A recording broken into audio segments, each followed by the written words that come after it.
वैदिक युग, आर्यों का आगमन और ऋग्वेद के तत्व। इसमें हम क्या देखेंगे? आज देखेंगे इनकी भूमिका हम देखेंगे। देखिए, एक मिनट आप देख लीजिए पहले ये क्या है। वैदिक युग, आर्यों का आगमन और ऋग्वेद के तत्व। तो अब इंट्रोडक्शन हम सबसे पहले देखते हैं। वैदिक काल भारतीय इतिहास की नींव है और इसी काल में हिंदू धर्म की जड़ें मजबूत हुई, सामाजिक व्यवस्था बनी और संस्कृत साहित्य का विकास हुआ। वैदिक युग को हम दो भागों में बांटकर देखते हैं। प्रारंभिक वैदिक काल 1500 से 1000 ईसा पूर्व, मतलब ईसा के जन्म के 1500 से लेके 1000 पूर्व के काल हम देखते हैं, पीरियड देखते हैं। जब आर्य भारत आए और ऋग्वेद की रचना हुई, तो उत्तर वैदिक काल हम देखेंगे। उसके बाद से 1000 से 600 ईसा पूर्व, जब समाज, धर्म और राजनीतिक में महत्वपूर्ण परिवर्तन हुए और आर्यों का आगमन, आर्यन माइग्रेशन टू इंडिया, मतलब आर्य जो माइग्रेट होके इंडिया में आए, तो आर्यों की उत्पत्ति का विवाद भी है। समझ गए ना? तो हम पहला पॉइंट यही देखते हैं, आर्यों की उत्पत्ति का विवाद क्या क्या है और कौन क्या क्या अपना तर्क देता है, इतिहासकार क्या बोलते हैं और जो पुरातात्विक वेद हैं वो क्या बोलते हैं। तो आर्यों की उत्पत्ति को लेकर इतिहासकारों में मतभेद है। मुख्य रूप से तीन सिद्धांत प्रचलित हैं। पहला, विदेशी उत्पत्ति, फॉरिजन ओरिजिन थ्योरी को दिया गया है। इसमें क्या बोला गया है, किसने क्या बोला है? मैक्स मूलर के अनुसार आर्य लोग मध्य एशिया, रशिया, कजाकिस्तान रीजन से आए थे। ये मैक्स मूलर का वक्तव्य है, याद रखिएगा। भारतीय उत्पत्ति, मतलब इंडियन, भारतीय उपमहाद्वीप में इनकी उत्पत्ति हुई है। ये किन्होंने बोला था? बाल गंगाधर तिलक के अनुसार आर्य मूल रूप से भारत में निवास करते थे। समझ गए? ये थ्योरी जो है ना, बाल गंगाधर तिलक का दिया हुआ है। अब आधुनिक निष्कर्ष में अगर हम थोड़ा सा देखा जाए, मतलब इसका पूरा एक डीपली एनालिसिस देखा जाए, तो और आगे की तरफ हम बढ़ते हैं। देखिए, अब इसमें हम आप लोगों को मैं बता रहा हूं, डीएनए और पुरातात्विक शोध बताता है कि आर्यों का एक हिस्सा बाहर से आया, लेकिन अस्थाई जनसंख्या के साथ मिल गया था। समझ गए ना? डीएनए मतलब जो पुरातात्विक साक्ष्य मिला है, उसका डीएनए जो है एक्सपेरिमेंट किया गया, डीएनए जब जांच हुई तो उसके आधार पे और पुरातात्विक साक्ष्य के आधार पे ये कहा जा रहा है कि आर्य बाहर से आए थे और भारतीय जो उपमहाद्वीप में पहले से जो निवासी थे उनके साथ में ये घुल मिल गए और आर्यों का भारत में प्रवेश हुआ। आर्य भारत में 1500 ईसा पूर्व के आसपास पहुंचे। वे पहले उत्तर पश्चिमी भारत, सिंध, पंजाब, अफगानिस्तान में बसे थे। धीरे धीरे वो गंगा, यमुना के मैदान में फैल गए थे। आर्य कौन थे? घुमक्कड़ जाति थे। वो गाय, घोड़ा और कृषि पर निर्भर थे। घुमक थे मतलब एक तरह से घूम के अपने जो है ना निवास करते थे। गायों का, घोड़ों का और कृषि घूम घूम के करते थे और व्यापार भी करते थे, याद रखिएगा। संस्कृत भाषा में बोलते थे, इनकी लैंग्वेज थी संस्कृत लैंग्वेज थी। अग्नि और इंद्र की पूजा करते थे। दो चीजें नोट कीजिए आप, समझ गए ना? अग्नि और इंद्र का पूजा कर रहे हैं। वैदिक साहित्य और ऋग्वेद के तत्व। वैदिक साहित्य को 4 भागों में बांटा गया है। किसमें बांटा गया है? संहिता, ऋग्वेद, यजुर्वेद, सामवेद, अर्थवेद में बांटा गया। ब्राह्मण ग्रंथ, यज्ञों की व्यवस्था की गई है। अब आरण्यक, गृढ़, रहस्यवादी ग्रंथ है। उपनिषद, दर्शन शास्त्र और ब्राह्मण ज्ञान इसमें लिखा गया है। और ये कौन बता रहे हैं? ये बता रहे हैं आपको इतिहासकार और पुरातात्विक वेद जो हैं, पुरातात्विक जो आर्कियोलॉजिक जो डिपार्टमेंट है, जिन्होंने रिसर्च किया है, जो खुदाई में जो मिला है इनको साक्ष्य, उसके आधार पर कहा जा रहा है। ऋग्वेद के तत्व, एलिमेंट ऑफ ऋग्वेद। अब इनके तत्व कौन कौन से ये भी देख लिया जाए। ऋग्वेद सबसे प्राचीन ग्रंथ 1500 से 1200 ईसा पूर्व है। इसमें 1028 मंत्र है जो देवताओं की स्तुति करता है। यह सतीब्रध छंदों में लिखा गया और प्राकृतिक आधारित है। इनके प्रमुख देवताएं हैं।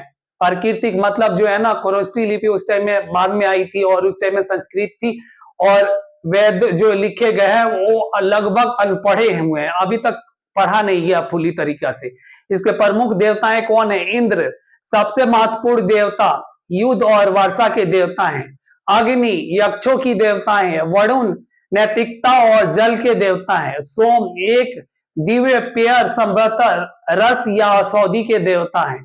समझ गए? इसमें विभाजित किया गया है देवताओं को भी। धार्मिक मान्यताएं, मूर्ति पूजा का उल्लेख नहीं मिलता है। यज्ञ और मंत्रों की परंपराएं मिलता है, मतलब यज्ञ करते थे और मंत्रों की परंपराएं जाप करते थे, ये मिला हुआ है साक्ष्य।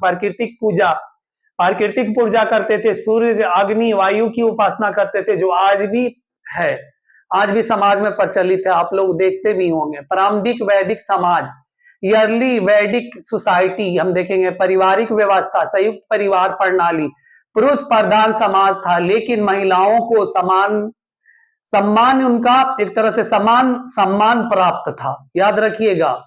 मतलब महिलाओं को पुरुष के अकॉर्डिंग उनका अधिकार दिया गया था और सम्मान दिया जाता था। महिलाओं को शिक्षा का अधिकार या मतलब महिलाओं को शिक्षा का अधिकार भी दिया था।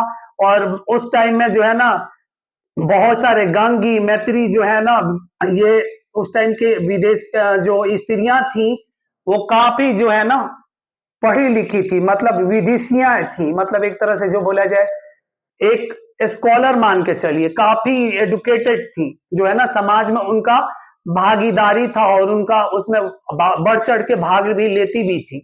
समझ गए? ये पॉइंट आप लोग को थोड़ा सा हाईलाइटेड करना जरूरी है। सामाजिक संगठन, वर्ण व्यवस्था का कोई कठोर नियम नहीं था। ब्राह्मण ज्ञान और यज्ञ संपादन थे, मतलब ब्राह्मण क्या करते थे? ज्ञान देते थे और यज्ञ करते थे, याद रखिएगा। क्षत्रिय योद्धा थे और वैश्य व्यापार और किसान थे, और शूद्र क्या थे? सेवक थे। समझ गए?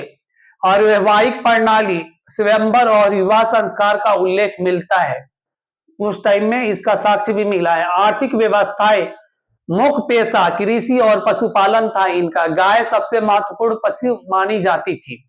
वस्तु विनिमय प्रणाली था, मुद्रा नहीं था उस टाइम में। व्यापार नदी मार्गों के माध्यम से होता था। वस्तु विनिमय मतलब एक सामान के बदले दूसरे सामान लेन देन का प्रचलन था। शासन प्रणाली, पॉलिटिकल सिस्टम ऑफ ईयरली वैदिक पीरियड।